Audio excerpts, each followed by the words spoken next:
Thank you. And my next question was on a different topic. You mentioned the metaphor or example of consciousness, thinking of it as a blank white piece of paper and drawing a circle of the finite mind, but it's not a perfect circle. You said on the outer edges it could be perforated. And I was reading something else that I felt kind of related to that. It said the truth is found on the outer edges of groups, societies, beliefs, not in the middle, but at the outer edges or at the bottom of it. That's where the common truth is. So I got to thinking about that, and I was listening to a podcast you recently, or not recently, might have had, but you were talking about imagination, and I think Mark Vernon was who you were talking to. And the topic came up about, I think, angels and possibility of angels and things like that. But what I was really intrigued was the possibility of imagination, of maybe taking you to outer edges of things that we normally can't rationally, conceptually think of, and that our normal senses don't pick up. And if you could just elaborate on maybe imagination and going to those outer edges of where conceptually and perceptions we don't normally go. Okay.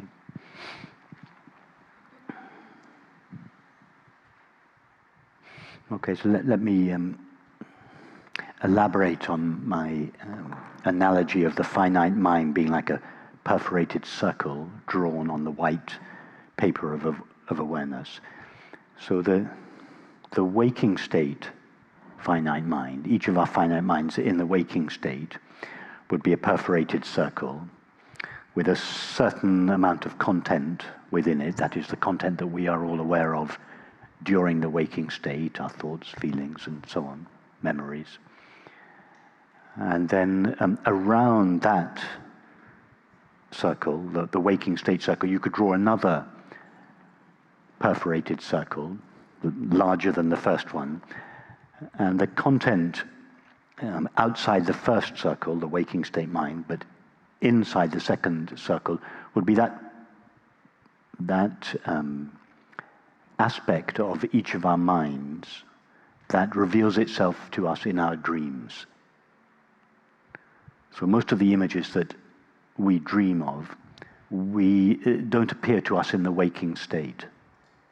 They come from the deeper regions of our mind. They're not accessible in the waking state. The waking state mind has to quieten down. And then that deeper layer of material, the personal unconscious, it's not really unconscious in the sense of being outside consciousness. It's still in consciousness, but it's unconscious in the sense that we have no access to it in the waking state, under normal circumstances at least. So that would be the dream state, the personal unconscious. And then we could draw another line around that, again perforated, which would be the collective unconscious, the deepest regions of each of our finite minds that we share with all other minds.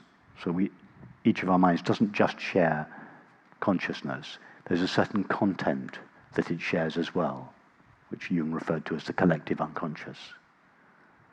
And this material sometimes shows up in our dreams. And so those are the really luminous dreams that we have, where the content is not personal, that is, it's not derived from our personal life. We tap into a source of knowledge, ideas, images, that is prior to our personal lives and connected with all other minds.